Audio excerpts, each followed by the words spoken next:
ekoi momentum handabanate. Ekoi momentum towards the development. Ekoi 2017 dagina. Ekoi I mamang dasu adum nairi, but ekoi portion lupa ekoi one part two. 2017 dagina 17 March dagina ekoi bagula ibase. Spite of COVID-19, the Sativa upon Tokya, the Mibok Sonobia, the Pasay, any Makam, Hope Reversu. I give a toy but of sit Tokyo Reversu. Okay. Development Kutanga, industrialists, I am Sankat by MSME, startup key, agriculture sector, the horticulture sector. I don't see momentum selected. I mark the crowd disturbance. High Basiki schemes under the visionary leadership of Prime Minister Modi ji. Notice he already frequently mentioned drought engine of New India. Notice the lady by potentials. My answer. Young Sai was my any that big river government of India representative in a that big river I cannot official I mean of the Mogi was not good said Ado Nupising all India entrepreneurs, MSME is involved with the pieces in Manipur of first things. But Manipur, I missing Sigi, Dalan, Honorable Kanma, I am South even the Hangi Army veteran day either. I in Hajibad. Around 350 officers. Officer is a commission of Sarnico, and Makagi ranking. So that 350 Gumbale Navy, Air Force, Army. Sisi per capita Yamaka, we are the highest. Nation either. So we have a discipline force in a contribution to us. And we am. Bharat Shida, Gamma South and Gavin Partners, other community, Amani of the state, Amani question. I don't know. MSME, among the Kambiram, 1819. The people of Manipur are highly enterprising. Manipur topped the list of micro, small, and medium enterprises, MSME. Business registration amongst the Northeast state. As per the annual report 2018-19 of the Ministry of MSME, Manipur alone has 12,438 MSME business, the highest in the Northeast region during the period of 2015 to 2019. MSME. 50% of the business are owned by the women.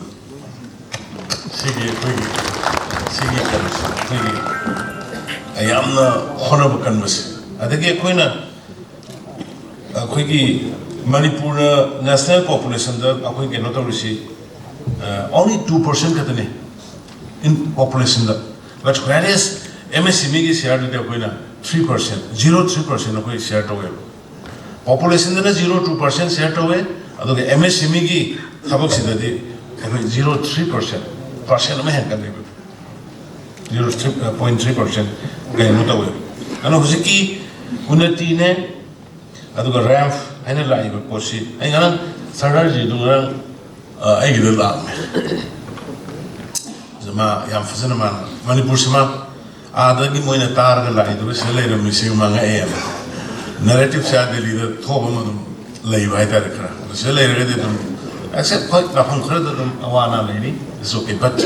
almost my am sang the one of the gate with him, we supporting it. normalization si lakpa tari leiram from ju the ma ian ma imon the aduna khone ado ekhoi gi setbo mena ekhoi ne taw pot khara hujik shu akhoi gi mi sing si hoti hone hona di habne te adu khara hena hona ni ekhoi youth sing tabuk phangre na leiba educated unemployed and leiba or unemployed and redistribution khara hena hona ninge khara hena thigana ninge maramdi karigino har kan khoi gi khoi huji another 500 crore gumba ma khoi gi Manipur state credit guarantee scheme mi makha da khoi kaino da bank ta huji se khoi tar le akhoi na MOU ma sign tawne credit guarantee fund trust for micro and small enterprises to increase guarantee coverage of loans to MSEs and a startup.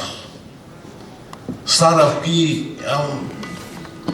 some successful behind there. The book startup na koi na hobo ki ba matam do degi huji paw da I really appreciate. Handa ki huji ki par ba matam sida startup to ki my successful startup my tara ki pan tara ga thola ga IDP the lady displaced person sing je koi na thamuk pini ga to da almost 300 IDP degi personnel individual has been given service to their enterprises. Me moi taret kadana mi chahum yan therapy. I start to be government how we will start to the thabak tor ko mayam dunni ko means profitable hoy badana tana ningon da thabak pi bana me madugi kana baduli aduna hujik sida high risk scheme sigi maka da koi under this scheme the state government have provided support to 2755 hujiki credit guarantee scheme Manipur state credit guarantee scheme siliko bank to cannot any default any lakana state government daita loni and ineriba adugi makada aikoina mi lising aniga entrepreneur mi lising aniga samaga kumbudraga mangada hariba sigi benefit phangan gare si manungda only moin low ngam is only 202 crore kadang idea another out of 700 crore aduna 500 crore me ada mo si bank ta mayam low go yari Manipur le praja sina jiki Manipur state credit guarantee scheme sigi makhada another 500 crore ma huji low go yari masi si semang da phambi ri ba phigi W hoy koirajen hoy han khangaba singsi ka tana bi ra ba kamai na moisi logo da ke kamai to even ai industrial department industry gi lei ba da planning gi lei ba sin da tana bi ra hai ba se ever to kana ba phangbiyo guarantee gi kari yam collateral to na ba yam koppa mayam do ayam ba se ko mena dai pur ga to godabani na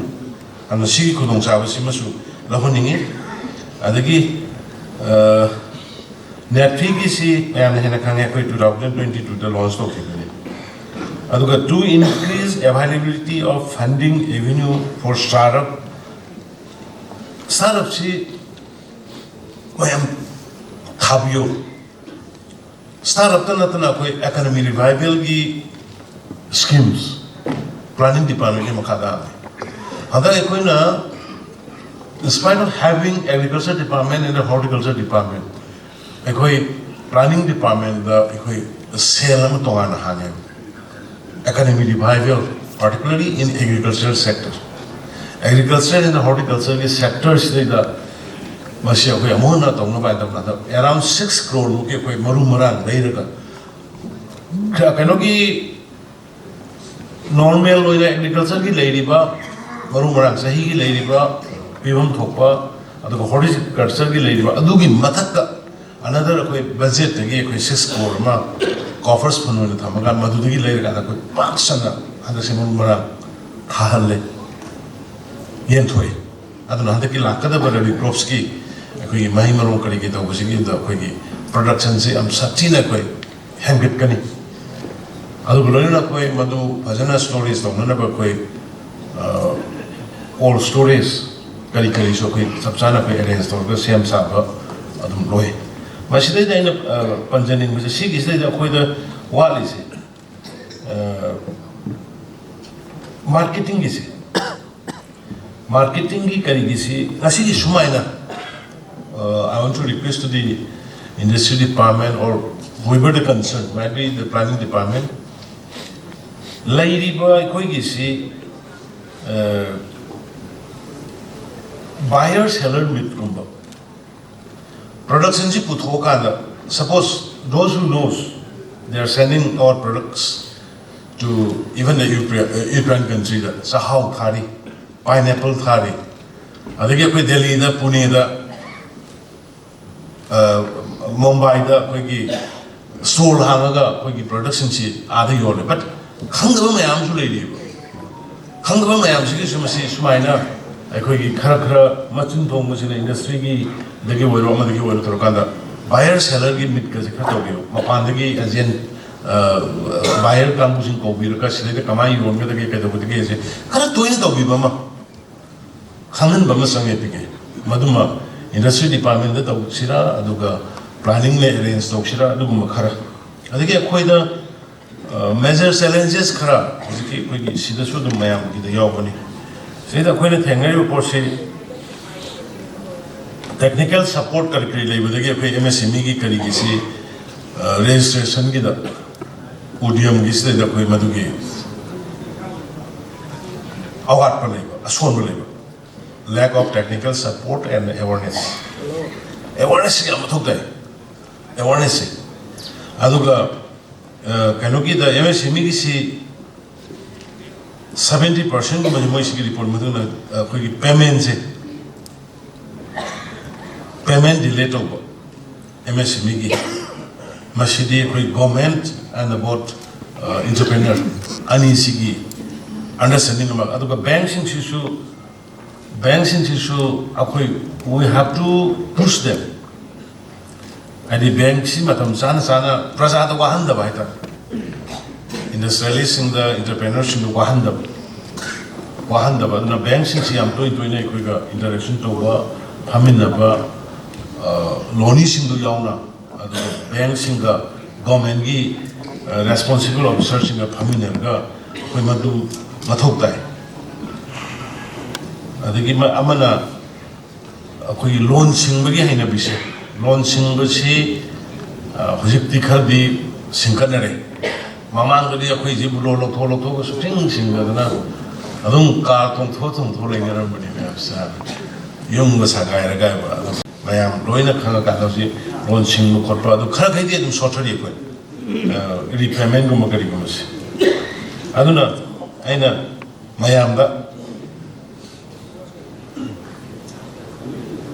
ina haning si koi gi Manipur do si tau mayam ama thong loina hanga le application akwai expect obuga lakh baga yam khenaba say suppose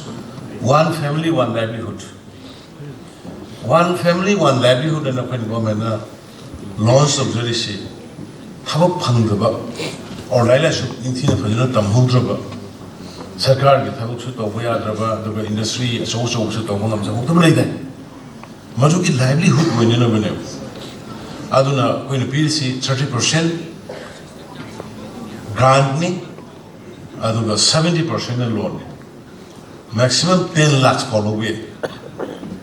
hardways the collateral yang kanna madega depend of the adu 10 lakhs ki hena up to 1 crore lobo yai aduna startup ki khudhanda aduna startup ki hanga leire budgetary provision yarma taw leire one family one livelihood ki hanga leire funding budgetary provision thamaga leire masidai da akhoi government ki white job ngata tanaba gi mohta government ki white job matam gi lakpadu leiriba population leiriba state ki economy si yenga akhoi maximum akhoi employ tawri adu masida loine accommodate tawdi ngamoi ngamdabadina adu nane khoina revenue mayam ama handuk serise anu hojiki mayam Liberiba nupi sing the young kahena, Nasi Swagi, Tim Salongani, Chief Minister Economic Revival Team managi tongan mission group ramane moi jaga khunggang sal kana sengum thaba khoi loiba adagi nga yokpa yen lokpa adagi yen dagi tholokpa mogi kari haidare aduna har semba many things adagi tintrok loiraga mogi organic kano do har pu thokpa khotok si action no tore ngasi su pangai selong mani tim sumaina lekai khunggang ayam da sigi economy gi oiba movement se koi aure aduna ngasi ai Judicial Department की I appreciate हुई ये पीके हम लोग का share इतना कम क्यों है हैं मणिपुर को तो थोड़ा ज़्यादा देना चाहिए sir ji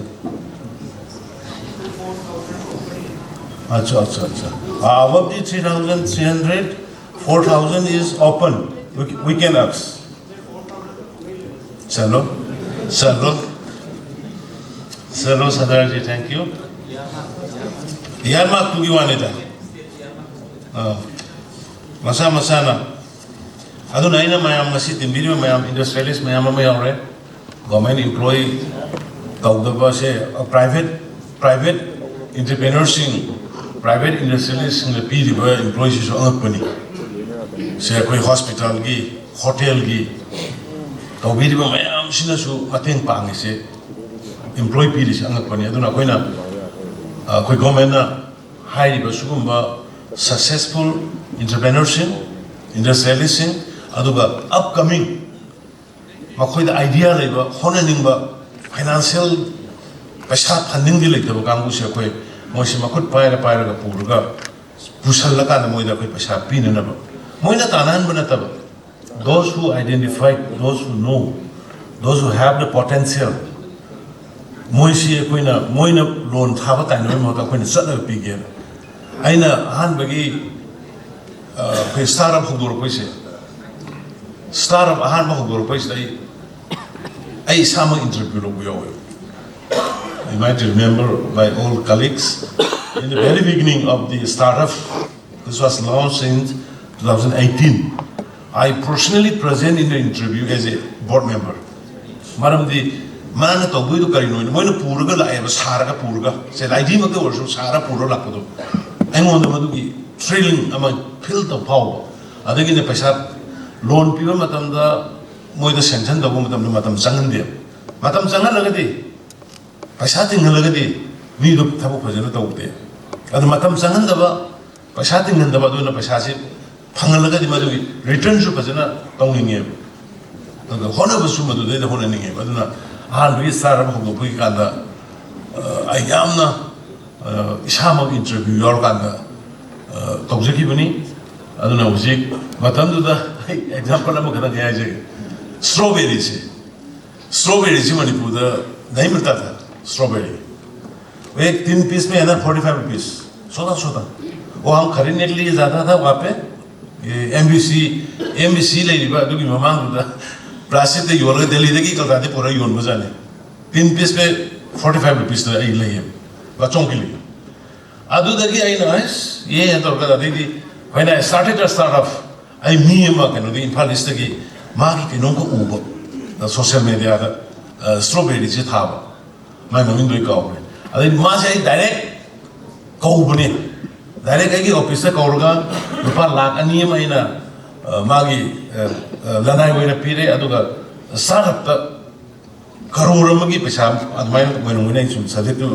confirmation khadra kan hojiti Manipur strawberries da okran city mapan de ko strawberry porte strawberry nga ngai ba ni jingi ken bajana enough product ore na akhoi government la pamatam da we were purchasing around 400 crore annually and it was bringing through by road adu su na ice ki na du ni kayam maksang pani madagi no fresh ki product fish production si de koi self sufficient oi do we are tomato singe do kana ina adani loktak mission ga na ko kroga matang tawra sareng macha ga si Bangladesh sai lomurga phoi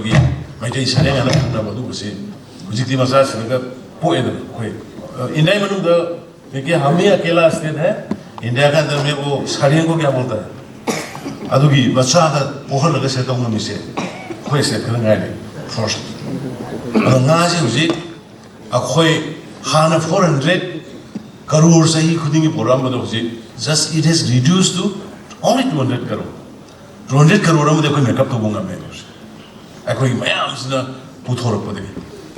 अनु उसी ये room हर जे दिल्ली से मैं आने दिखन करना तब पैसा तो दिया हम चाहूँ सकते नहीं को दिल्ली की अंगांगी अखोई की ये रूम मुझे कोई ये रूम लाभ नहीं कुछ ले our requirements Delhi requirements is 2 lakhs x है मणिपुर तो जिस संगे ये अशोक क्या ना लम ले रहेगा अशोक क्या ना हम ले रहेगा अशोक ना होना बकन में आया है कारण लाख नहीं नहीं थी ये रूम से कहते लाख नहीं वर्दी क्या था रहे निपान पारो निपान त्रात्रो करोड़ मगा लाख फुंफू नुतीगी नत्रगा करोड़ त्रात्रोगा means सुमाइना एक कोई से मापांडा पैसा दम सकते हैं अदुना मुझे कोई ना hatchery veterinary department veterinary ministry सुयारे कोई उसे मधुगी स्लेडर at least 1 lakh per day 1 lakh एक per day पुधो कोई आगे अपनी machine एलिसी ना तो कोई apply तो करे सुमाइना मसा दा economy में electric भी कोई नहीं भी यार अदुना ने कोई ना social sector दा लाइन भी पैसा चला लगता बा चीफ मिनिस्टर की हक्सेल के तेंबा अदगी आयुष्मान भारत कार्ड अदगी युम दगी लाइन भी पैसा चला ममे आज सेविंग तो रे देन स्कूल फगरन से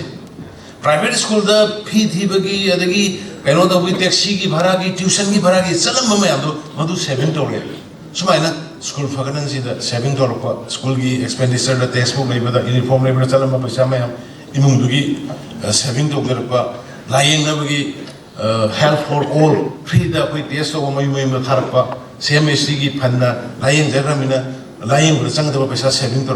सुमाइना मसा सेविंग तो रोका दा living of standards in general दा मसे अपलिफ्ट तो रोका अदुना कोई हम कन्ना कोई मिउ वैसे मपुं फाबो करा सुयाव दे कोई किसु सुबह में मयाम ले रमनी तो मयाम दगी एडवाइस सजेशन लोगा कोई होना जबनी तो मखाता ना कोई स्टेज दा कोई बा गांसिनो आइते तो कोई मयाम संगन होने मिलने पता कि बिजली ऑलमोस्ट आयाम बा नॉर्मल सी हंजल है मखाता ना नॉर्मल सी हंजल पर क्वेश्चनो कोई छोटा सा खोरम सी तो लोइन ना कोई मयाम पुन्ना होने मिले से unitely swing है बता मैं खाइदना कोई we are all Manipuris we are all Indians कोई पुन्ना होना रखा है कोई लाइट में core issues तो politically diplomatically तो मरी साबिया माता है solution तो बोलो इरान ना किसी खाना बोलो और वापन खुशी धम्मकांदा आई कनोगी industry department की मापांडगी लाकपीडी पर expert अनि official अनि थागत चली अदु करोइना ना मसी लिंबी रहिबा मणिपुर की इंडस्ट्रियलिस्टिंग entrepreneurship banki mayam punamak aduga atai लिंबी रहिबा invitees mayam punamak अखोई पुंजल लकांदा अंतंग अखोई की dream मणिपुर सिटी आइन कनो अखोई से फनेम सटे लम अदुबु अखोई मणिपुर गुंबा नुंगाइबा ऐसे पीके के जे मसा फजो थोमिना ना लाको दिल्ली दा आदो कनो मरक दा लेचिन मरक उफुन मरक तो ले मैं दा लंग्स के जे नुसा सोर गुजर को हां सरदार जी आपको भी सांस आशा से मिलाने यहाँ पे दिल्ली से यहाँ आने के बाद में सांस तो आशा मिल गया है ना नीला आसमान देखा है थैंक यू जय हिंद